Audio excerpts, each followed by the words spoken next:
I know you've been watching the Lindsay Clancy court case and you want to know who done it, who really done it. There's a lot of stuff that's being released in court. People are saying that there's some controversy about evidence, about timelines, about all these situations. Well, I'm going to give you the real deal, accurate analysis. I'm going to tell you exactly who committed the crime, why, and what was in their natal chart that gave them the power, the ability to commit a crime. I want you to understand this. If someone is going to commit a crime, if they're going to do something so bad, that's criminal, that's evil, they have to have the predisposition in their natal chart to give them the ability to act something like that out. It has to be in your natal chart. If it's not in your natal chart, then it's not going to happen. So you already have to have the predisposition to be able to do such an act. Okay. If you're looking for a Vedic astrology, a tarot session, or if you need some really deep help in terms of ancestral patterns, or you're dealing with something that feels like a curse, go to astrodevi.com and book a session with me, or you can DM me here on social media and I'm happy to help you out. Okay, so Lindsay Clancy's natal moon is in Pisces and it's ruled by Jupiter. Jupiter is exalted in Cancer and her Jupiter is conjuncting Cancer with Venus, Ketu, and Sun in the 5th house. Now, this gives her a tremendous emotional depth. It gives her great intuition, sensitivity. It gives her this extraordinary capability to feel what's happening beneath the surface. But here's what most people don't know. Pisces moon people can be so deeply immersed in their own emotional world that they could really absorb, it's not only about their own emotions, they could absorb the emotions of everyone around them, and it can be really difficult for them to separate themselves from the world around them, from the people around them. And so it can make a Pisces moon person have difficulty coming up from air, for air. And especially her being a young mother, having 3 children, and being around babies all day long. I mean, this could be mentally, emotionally exhausting and overwhelming because babies are highly emotional beings, right? And so Jupiter being the ruler of her moon and exalted in Cancer, well, it also gives her this emotion, this great, tremendous emotional awareness. It gives her a great awareness of her body, and it helps her, to also be more compassionate, more protective. It also makes her much more invested in her children and family, and being that it's in the 5th house, the 5th house also brings a lot of emphasis on children, motherhood, love, creativity, emotional fulfillment. This becomes like a major theme for her in her life. And it also makes her someone who does not approach motherhood casually. It makes her feel much more deeply emotionally connected to children. It's like her emotional identity and sense of purpose is tied to her children. However, you have to keep in mind, Jupiter is also conjunct Venus.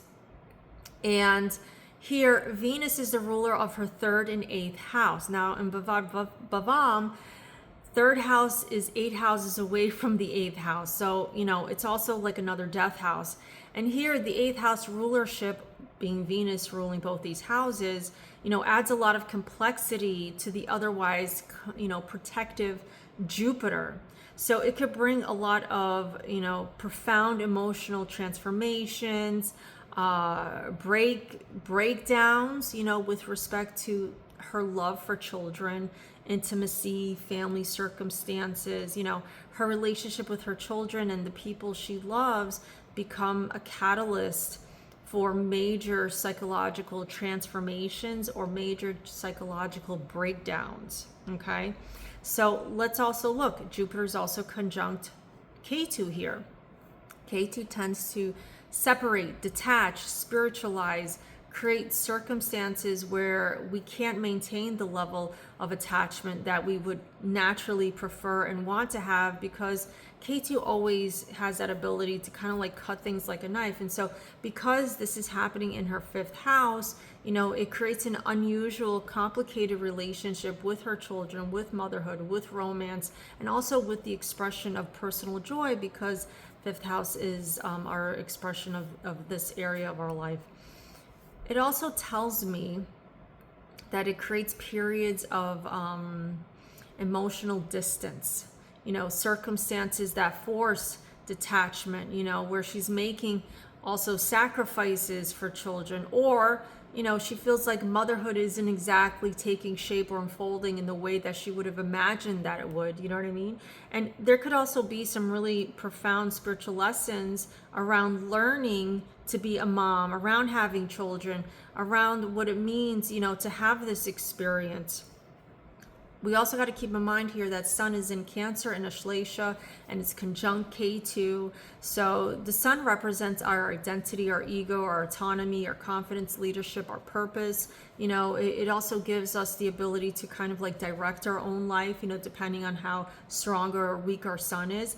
And K2 with the Sun could really create a period of time where you're questioning who you are. She's obviously questioning who she is. She's questioning what should she be doing, how should she be living out her identity, her purpose. This could create a real inner conflict and difficulty in terms of being able to assert herself, because it's interfering with the energy of her being able to meet the emotional needs of her children and of herself. Okay, and of course other people outside of children and herself, because there's so much going on in her fifth house, meaning fifth house of children. There's this constant reoccurring conflict that's taking place. Like, who am I? What am I doing? Who does everyone need me to be? Who do I need to be? And being that Sun is in Ashlesha, this adds another layer. Ashlesha is a very psychological, intense, perceptive, penetrating, and a deeply emotional nakshatra, right? And here it shows me that she's someone who could hold on to emotional experiences for a very long time, even if it looks like she moved on. There's this tendency where she's becoming psychologically entangled to relationships, psychological entanglement with family dynamics, especially with children, because it's the fifth house. So it can make it extremely difficult for her to detach from her children, or it could create a circumstance that forces detachment from her children. Okay, so now if we look at her second house, she has Mars and Aries in the second house. Mars is extremely powerful in its own sign, and being here that's in Aries, it shows me she's a woman with a really strong voice, strong survival instinct, someone who's very independent, someone who's very determined, someone who doesn't want to be controlled, who wants to do the controlling, someone who could fight for herself, who could fight for others, but fight for her family. But it also tells me that she's someone who speaks very direct, bluntly. She's also someone who could react very quickly, very defensively. She could be very defensive, extremely defensive in times where she feels threatened. And Mars in the second house also means that her words, she could use them as weapons. She could be very, use them as weapons when she's emotionally activated. There could be some sharp speech. She could be someone that has, arguments with family, or maybe reacts impulsively towards family or in her family dynamics, especially when it comes to family values and finances and security, right? She could also be someone who says or does something in the heat of the moment and then later realizes that, the emotional intensity behind her words or her actions was far more greater than the situation itself warranted. So what I also notice here is, if you look, she has Mars in a hard relationship with the fifth house Sun. They're in a square. And this is creating some really significant tension between her personal independence and the responsibilities connected to children and family. She might feel like she's constantly having to fight for her own identity, fight for herself, or maybe she's at the same time carrying all these enormous emotional responsibilities for others, especially for her children. But notice that she has Mars-Pluto opposition, and this intensifies things considerably, because Pluto brings themes of power, control, psychological intensity and transformation. And this could really produce an extremely strong personality, internally, even if she doesn't always express it openly. Do you understand? She might experience relationships as power struggles, when she feels she's being controlled or dismissed, or if she's emotionally threatened. There can also be an all or nothing quality here, where she either feels completely invested or reaches a point where she had enough and wants to sever herself completely from a situation or relationship. Notice also how Mars is trine Mercury. This gives her a really sharp, fast, strategic mind. She could really articulate herself extremely well. She could, especially when she's calm, she could be very persuasive. She's someone who's also capable of seeing patterns and things very quickly and responding very intelligently to situations. She's also, being that Mercury here is connected to the 6th house, it also brings up themes where the mind could also be excessively occupied with 6th house matters, which are problems and conflicts and responsibilities, the need to constantly have to fix them, but always thinking about it over and over and over again. Or it could bring up situations where there's a problem that keeps resurfacing over and over and over again. She kind of feels like she's in a loop and it's hard to get out of. Interestingly, she also has Mars trine retrograde Saturn. This gives her serious endurance. This gives her the ability to survive circumstances that would typically overwhelm other people. It also gives her the ability to keep going even if she's exhausted. This can be someone who creates a situation where they think they're going to get out of it, but they're still in it, but in a more extreme way. Being that it's also Saturn retrograde, it could really create a lot of internalized pressure, creating this tendency to carry burdens silently, or she feels like everything is her responsibility. She has to be strong. She has to be the one to do it all. So it's this really big pressure that starts to tremendously multiply internally within her, forcing her to have to be more stronger, more enduring, and more proactive, right?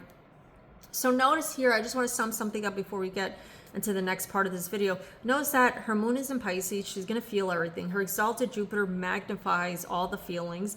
Ketu says eventually she has to learn to detach from her children. Sun here is asking her to develop an identity separate from her emotional obligations, separate from her children. Mars is wanting to always fight for independence, always wanting to be action oriented, always wanting to solve the problems.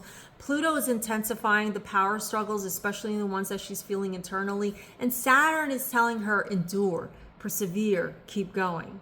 So all of this is happening around the theme of children, family, identity, love, creativity, all these 5th house matters. But here's something else I didn't mention so far, and that's her natal retrograde. Her natal Neptune retrograde is trine Mercury in the 6th house. This adds another dimension. See, Neptune Mercury can produce an extraordinary intuitive ability and imaginative mind. She could very quickly, easily pick up people's emotional signals, understand what people are feeling. She could sense what other people are thinking and feeling without really being told. But at the same time, the negative extreme aspect of this would be someone who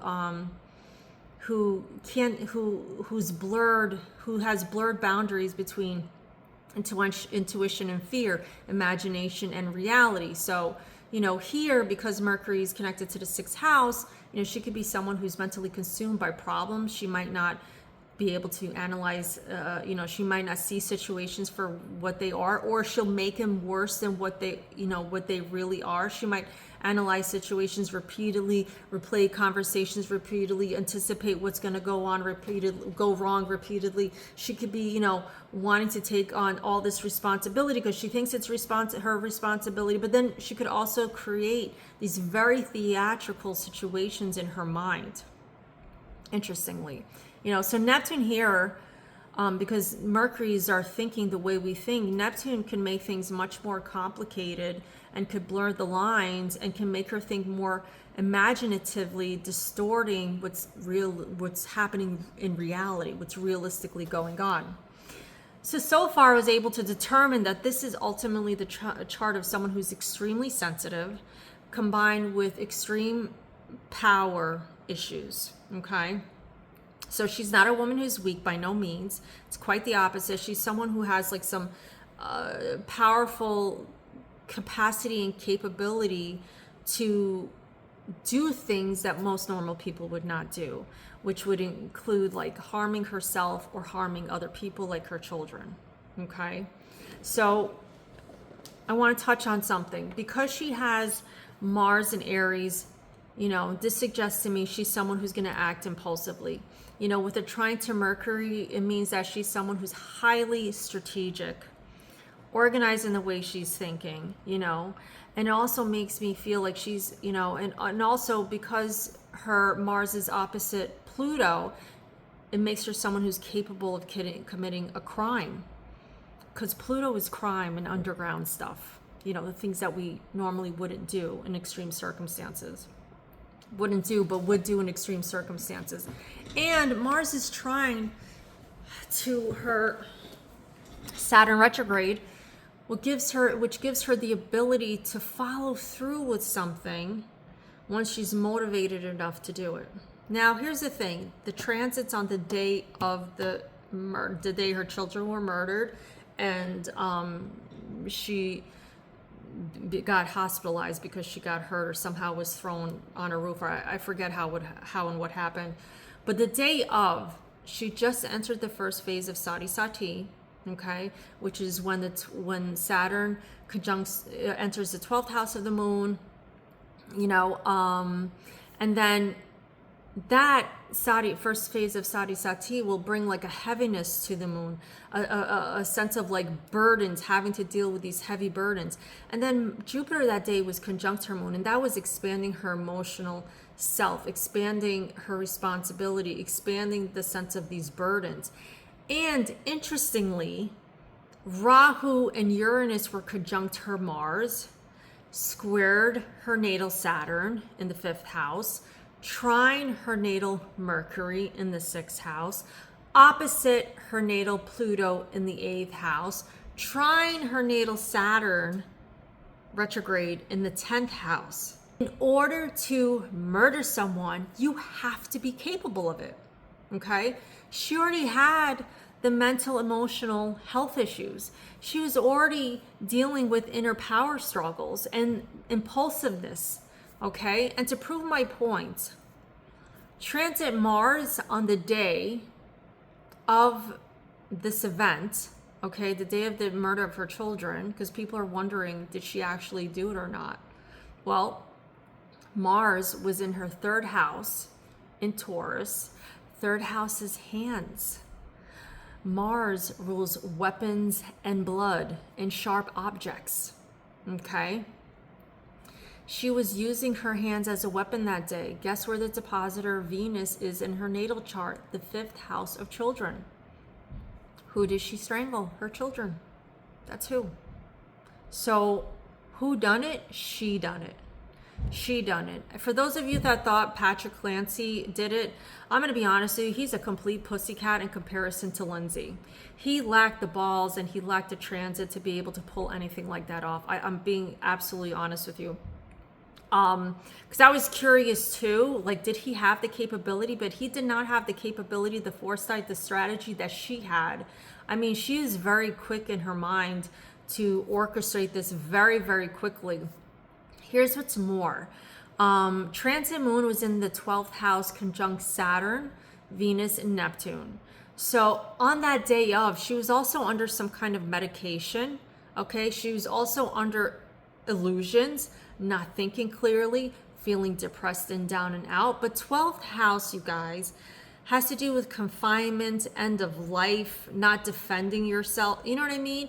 It's like when I've read charts of people who were attacked versus people who actually did the attacking. I mean, the moon and Mars were placed in different houses. You know what I'm saying? So here's also one more thing that I wanted to add this that I found absolutely extraordinary. And that's all the Clancy children, all their charts, the Clancy children's charts, they all had moon conjunct Neptune. Moon in a person's chart represents the mother. Okay, and Neptune can represent someone who is emotionally checked out, unreachable, an escapist, someone who's a substance user, a drug user, a martyr, a victim, someone who's a sufferer, a victim complex, someone who's lacking boundaries. It's all in the kids chart too. It supports what I'm saying and sharing with you. Let's talk about you. Are you ready to book your personal reading? Contact me now to book your appointment, and I will see you all in the next video.